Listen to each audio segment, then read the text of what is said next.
ในโลกที่เปลี่ยนแปลงอย่างรวดเร็วและเต็มไปด้วยความท้าทายการเข้าใจและปฏิบัติตามหลักการที่จะนำไปสู่การใช้ชีวิตอย่างมีคุณภาพเป็นสิ่งสำคัญหลายความคิดจากผู้นำที่ประสบความสำเร็จในหลากหลายด้านได้แนะนำถึงวิธีการและทัศนคติที่ควรประยุกต์ใช้เพื่อให้เราก้าวไปข้างหน้าได้อย่างมีประสิทธิภาพไม่ว่าจะเป็นเรื่องของการจัดการเวลาการตัดสินใจหรือการลงทุนเวลาของเราอย่างชาญฉลาด หลักการเหล่านี้มีความลึกซึ้งและสามารถนำไปใช้ในชีวิตประจำวันเพื่อช่วยให้เราเผชิญหน้ากับความท้าทายและใช้โอกาสที่มีอยู่ให้เกิดประโยชน์สูงสุดได้ในพอดแคสต์นิววิดาชัยวันนี้จะพาคุณไปสำรวจแนวคิดที่ปรับใช้ได้ในชีวิตจริงที่จะช่วยให้คุณมีชีวิตที่มีคุณภาพและเต็มไปด้วยความสำเร็จกันครับ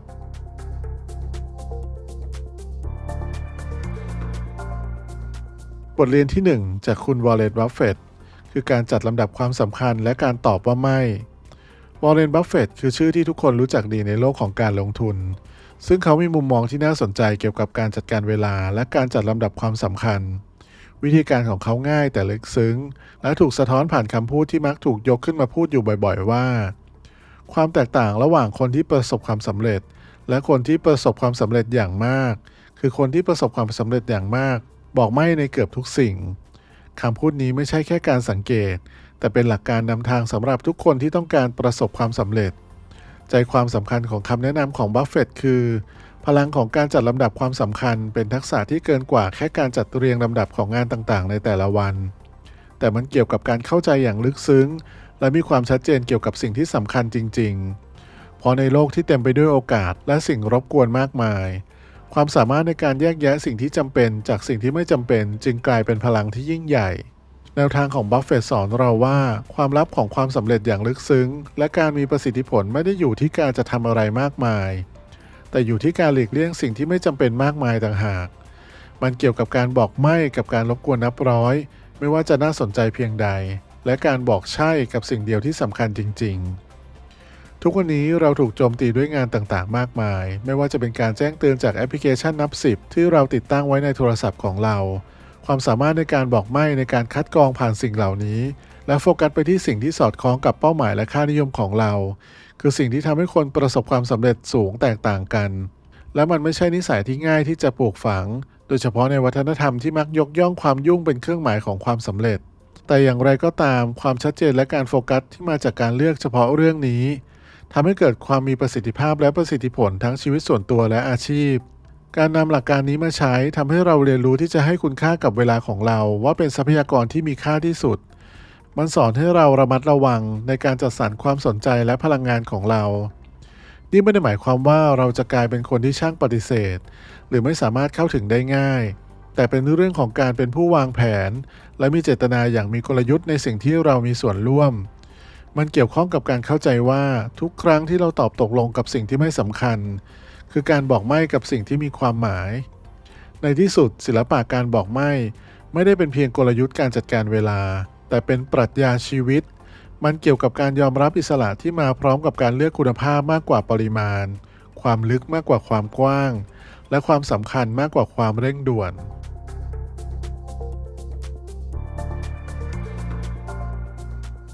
แนวคิดที่2นะครับมาจากคุณบิลเกตนะครับคือการตัดสินใจอย่างชัดเจน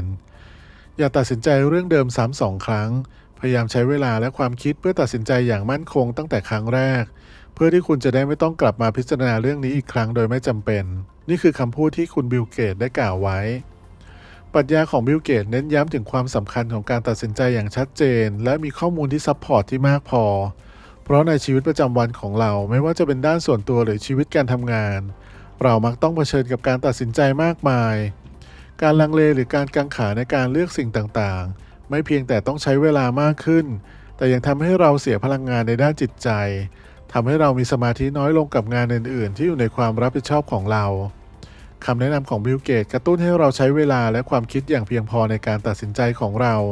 พิจารณาตัวเลือกอย่างรอบคอบและพิจารณาผลลัพธ์ที่อาจเกิดขึ้นแต่อย่างไรก็ตามเมื่อเราตัดสินใจแล้วความสนใจควรเปลี่ยนไปที่การดำเนินการและการผลักดันให้เรื่องเหล่านั้นไปข้างหน้าไม่ใช่ติดอยู่ในวังวนของความสงสัยถึงการตัดสินใจของตัวเองวิธีการนี้มีความสำคัญมากโดยเฉพาะในโลกที่เต็มไปด้วยความเร่งรีบซึ่งความคล่องแคล่วและความสามารถในการปรับตัวนั้นเป็นสิ่งสำคัญ ความสามารถในการตัดสินใจอย่างแน่วแน่และหนักแน่นมันอาจจะเป็นตัวกำหนดถึงความสำเร็จที่สำคัญกับเราก็ได้โดยการยึดมั่นกับทางเลือกของเราจะได้สัมผัสกับผลลัพธ์ของมันอย่างเต็มที่ได้รับข้อมูลเชิงลึกและความรู้สำหรับการตัดสินใจในอนาคตในหลักปฏิบัติของแนวทางนี้เป็นเรื่องสำคัญมากที่เราต้องหาความสมดุลเพราะในขณะที่การตัดสินใจอย่างเด็ดขาดนั้นถือเป็นสิ่งสำคัญแต่ก็ไม่ควรยึดกับการตัดสินใจครั้งนั้นโดยไม่สนใจสิ่งแวดล้อมหรือตัวแปรที่เปลี่ยนไปเพราะปัญหาอยู่ที่ว่าในขณะที่บางการตัดสินใจถือเป็นที่สิ้นสุดไปแล้วแต่ต้องเปิดใจยอมรับที่จะตัดสินใจใหม่อีกครั้งเมื่อมีข้อมูลหรือสถานการณ์ใหม่เกิดขึ้นปรัชญานี้ของบิล เกตส์ส่งเสริมให้เราไม่ติดยึดกับการตัดสินใจที่ได้ทำไปแล้วโดยไม่จำเป็นแต่ให้เปิดใจเรียนรู้และปรับตัวเมื่อเราเดินหน้าต่อไปซึ่งระหว่างทางอาจจะมีอะไรเปลี่ยนแปลงและนำพาเราไปอยู่ในจุดที่ดีขึ้นก็ได้เพราะฉะนั้นจึงควรเปิดใจและพร้อมรับการที่ตัวเราเองต้องตัดสินใจใหม่ในเรื่องเดิมอีกครั้งก็เป็นได้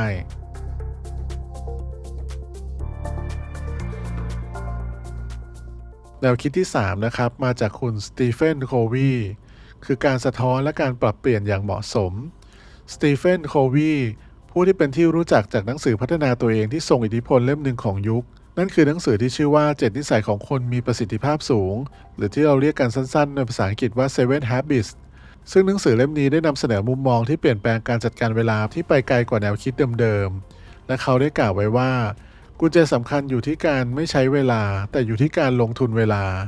ความคิดนี้ได้เปลี่ยนแนวคิดแค่จากการใช้เวลาไปเรื่อยๆไปสู่การใช้เวลาอย่างมีกลยุทธ์เพื่อผลลัพธ์ที่มีความหมายซึ่งต่างจากเงินที่เป็นทรัพยากรที่ไม่สามารถต่ออายุได้เพราะว่าเมื่อถูกใช้ไปแล้วมันก็หายไปตลอดกาลดังนั้นแนวคิดของการลงทุนเวลาจึงกระตุ้นให้เราใช้ดุลยพินิจในการเลือกสรรในการใช้เวลาของเรามันเกี่ยวกับการทำให้ทุกการเลือกทำสิ่งต่างๆในแต่ละวันเป็นการเลือกอย่างมีสติไม่ใช่แค่สอดคล้องกับความต้องการในขณะนั้นเท่านั้นแต่ต้องสอดคล้องกับเป้าหมายในระยะยาวและค่านิยมของเราวิธีการนี้ต้องการให้เราคิดอย่างละเอียดถี่ถ้วนเกี่ยวกับความสำคัญของเราและพิจารณาว่ากิจกรรมใดที่แท้จริงแล้วช่วยเสริมสร้างเป้าหมายของเรามีส่วนร่วมในงานที่เสริมสร้างทักษะส่งเสริมอาชีพปรับปรุงความสัมพันธ์และเพิ่มความเป็นอยู่ที่ดีของเราหรือเปล่าปรัชญาของสตีเฟน โควียังสนับสนุนให้เราตอบไม่กับงานที่ไม่ตรงกับความสำคัญเหล่านี้แม้ว่ามันจะดูเร่งด่วนหรือต้องการการดูแลเป็นพิเศษแค่ไหนก็ตามมันเป็นการเข้าใจว่าการยุ่งไม่ได้หมายความว่าเป็นการที่มีประสิทธิภาพในชีวิตการนำแนวคิดนี้มาใช้ในชีวิตประจำวันจึงหมายถึงการจัดสรรเวลาสำหรับการเรียนรู้และพัฒนาตัวเองทำงานอดิเรกที่ช่วยเราฟื้นฟูตัวเองและใช้เวลาอย่างมีคุณภาพกับคนที่เรารักหรือโฟกัสกับงานที่มีผลกระทบที่สำคัญที่สุดต่องานของเรา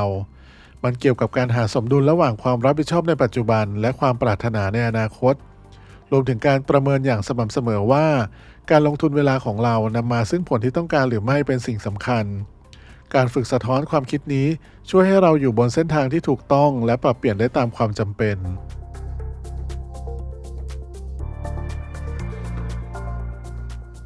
เรามาสรุปส่งท้ายสั้นๆกันสักนิดนะครับการเดินทางสู่ความสำเร็จและการมีชีวิตที่มีคุณภาพไม่ได้ขึ้นอยู่เพียงแค่กับการทำงานหนักเท่านั้น